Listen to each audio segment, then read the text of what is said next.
मेरा नाम अंजलि है। मैं अपने पति विजय के साथ एक बड़े शहर में रहती हूँ। मेरे पति अच्छी नौकरी करते हैं। नौकरी करते अभी उन्हें 2 साल हुए हैं और हमारी शादी को अभी 1 साल हुए हैं। शादी के बाद मैं उनके साथ यहीं रहने आ गई। उन्होंने एक अच्छी सोसाइटी में एक किराए का मकान लिया है। पास में कई बड़े बड़े घर हैं। यहाँ रहना एक अलग ही बात लग रही है। क्योंकि शादी को अब 1 साल हो गए थे तो मैंने भी सोचा कि मैं भी जॉब फिर से शुरू करती हूँ। हालांकि विजय नौकरी के लिए मना करते थे। कहते थे कि जब मैं अच्छा कमाता हूँ तो तुम्हें नौकरी करने की क्या ज़रूरत है। लेकिन फिर भी मैंने जॉब ज्वाइन कर लिया। जॉब के साथ घर का काम करने में थोड़ी परेशानी हो रही थी, इसलिए मैंने सोचा कि घर में काम करने के लिए एक कामवाली रख लेती हूँ।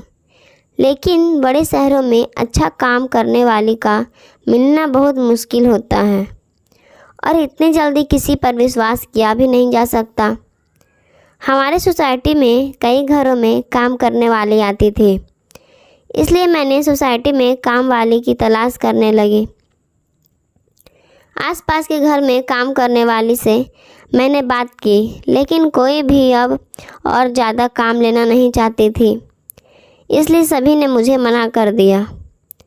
मैंने यह बात विजय को बताई और उन्हें ही कोई काम करने वाली को ढूंढने को कहा। विजय ने कहा कि वो कुछ करते हैं। कुछ दिन के बाद उन्होंने घर पर एक काम करने वाली को रख लिया। विजय उन्हें पहले से जानते थे। शादी के पहले विजय वहाँ से अपने लिए खाना मंगवाते थे। उनका नाम विनीता था। वो 48 साल की होगी। मुझे काम वाली मिलने का पता चला तो ऐसा लगा जैसे कि सुकून मिल गया हो। अब मैं अपनी जॉब आराम से कर सकती थी। सुबह और शाम को खाना बनाने का कोई झंझट नहीं था। घर में काम वाली जो आ गई थी वो बड़ा अच्छा खाना बनाती थी। विजय तो पहले भी उनका बना खाना खाते थे तो उन्हें तो पता था, इसलिए वो उन्हें लेकर आए थे। मेरे पति सुबह जल्दी जॉब पर जाते थे। मैं उनके बाद जाती थी और उनके आने से पहले ही आ जाती थी। मेरे आने तक विनीता काम करने आ जाती थी, इसलिए घर की चाबी उनके पास भी रहती थी। शाम को आते समय मैं कुछ समय सोसाइटी के महिलाओं से बात किया करती थी।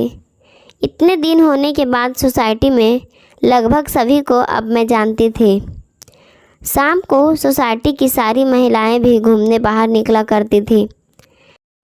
ऐसे ही एक दिन जब मैं उन सब से बात कर रही थी तब एक खबर मुझे पता चली कि हमारे 5 घर छोड़कर एक परिवार रहता था। बड़ा रईस था। उनका वो खुद का घर था। उस घर में काम करने वाली एक लड़की करीब 19 साल की थी जो सुबह से घर से गायब थी।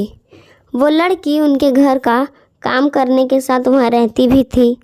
आंटी बता रही थी कि वो सुबह जल्द उठ और तब वो लड़की घर पर नहीं थी।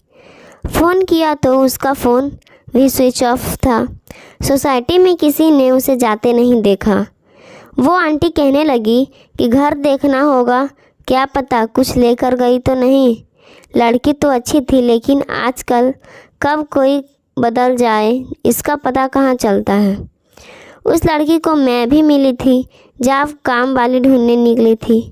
अच्छी लड़की थी, बात तो अच्छे से करती थी। इतना ज़्यादा मैं उसे जानती नहीं हूँ। शाम की सारी बातें और घूमने के बाद मैं घर आई तो देखा विजय मेरे आने के कुछ घंटे बाद आते थे, लेकिन आज मैंने उनकी गाड़ी घर के बाहर देखी। वो इतना जल्दी आज कैसे आ गए, यही सोचते हुए मैं दरवाज़ा के ओर जा रही थी। दरवाज़ा मैंने अपनी चाबी से खोला, लेकिन वो नहीं खुला क्योंकि उसे अंदर से बंद किया गया था। मैंने डोर बेल बजाई, लेकिन कुछ देर खड़ी रहने के बाद भी दरवाज़ा नहीं खुला। थोड़ी देर बाद विजय आए और उन्होंने दरवाज़ा खोला। विजय ने कहा कि तुम आ गई। उनके चेहरे पर एक अजीब सा डर था। मैंने पूछा क्या हुआ, इतने डरा हुआ क्यों लग रहे हो? वो बोले, कुछ नहीं, मैं नहा रहा था तो दरवाज़ा मैंने अंदर से बंद कर दिया था, आवाज़ सुनाई नहीं दी। उनकी बात सुनकर मैं अपने बेडरूम में चली गई। सुबह से घर से बाहर थी तो मुझे बड़ी थकान हो गई थी। बेडरूम का दरवाज़ा बंद करना मैं भूल गई तो हवा से इधर उधर हो रहा था। जब दरवाज़ा खुला होता है तो मेरे बेडरूम के मिरर से हमारे हॉल का बाथरूम दिखाई देता है। मैं मिरर के आगे खड़ी होकर अपना मेकअप निकाल रही थी कि मुझे वो लड़की मिरर में दिखी, वो भी हमारे हॉल के बाथरूम में। विजय भी उस बाथरूम में घुसा जिसमें वो लड़की पहले से ही थी। यह सब मैंने क्या देखा, मुझे यकीन ही नहीं हुआ। इतना देखने के बाद मेरे बेडरूम का दरवाज़ा बंद हो गया हवा से। मुझे अब बाहर का कुछ दिखाई नहीं दे रहा था। मैं अपना सर पकड़कर अपने बिस्तर पर बैठ गई।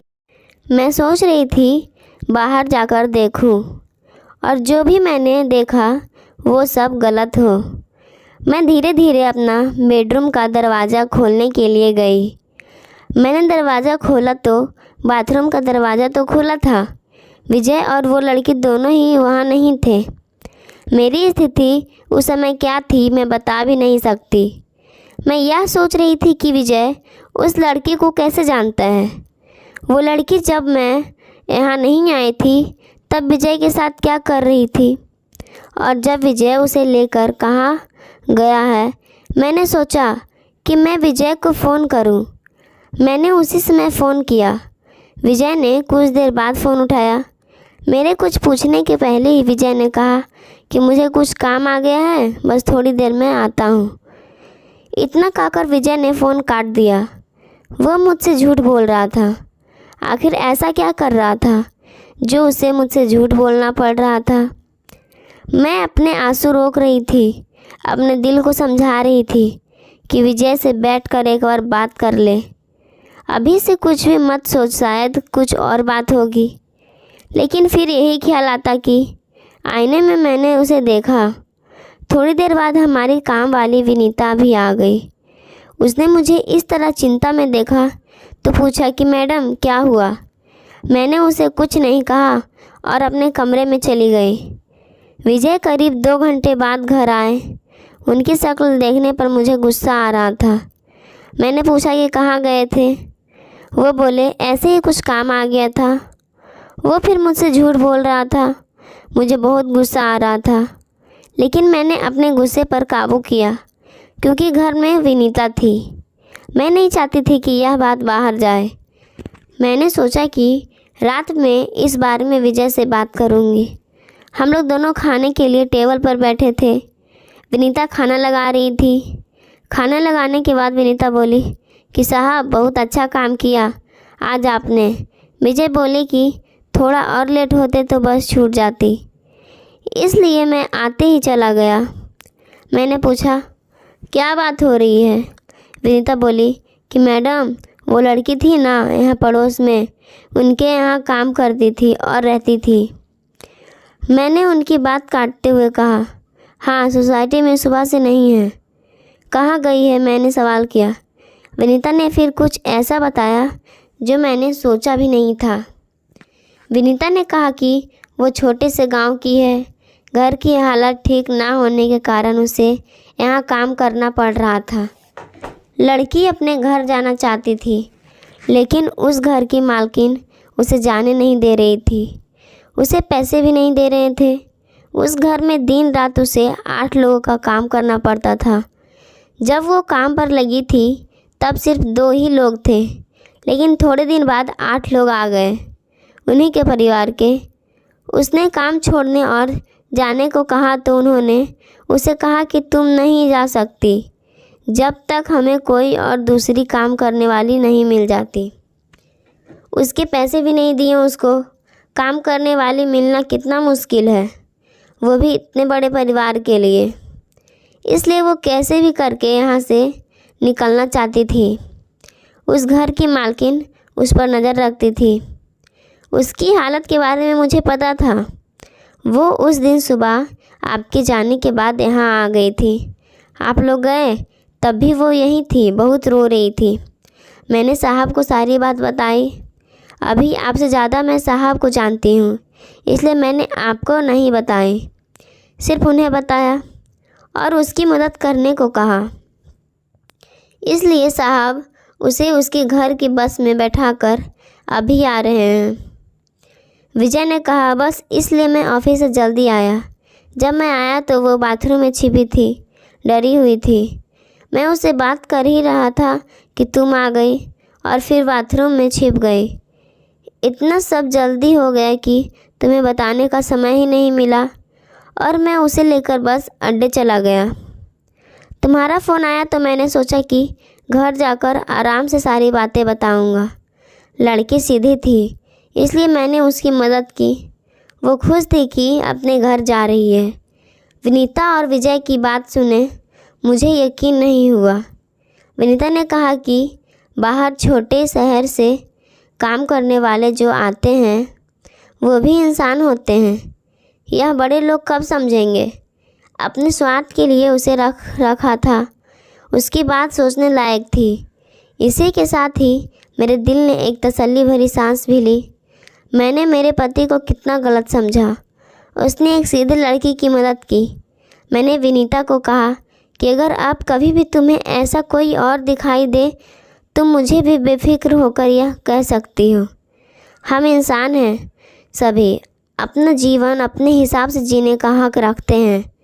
दोस्तों, कहानी अच्छी लगी हो तो लाइक सब्सक्राइब करके जाइएगा। धन्यवाद।